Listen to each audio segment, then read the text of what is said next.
Marquesa. Xa está.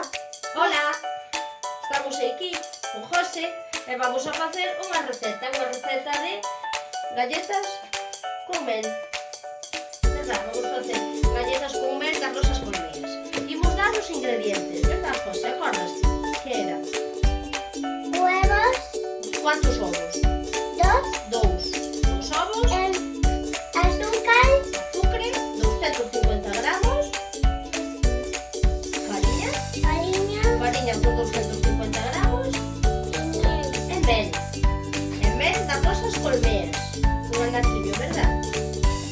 E que máis era? Era todo aquí, verdad? Metemos aquí todo nun bol e mezclamos todo ben. Botamos de farinha para que non se nos quede así todo pegado, sí? E despois deixámolo 2 horas na nevera cando teñamos a masa. E despois facemos galletas e metemos no forno a 180 grados durante 10 minutos.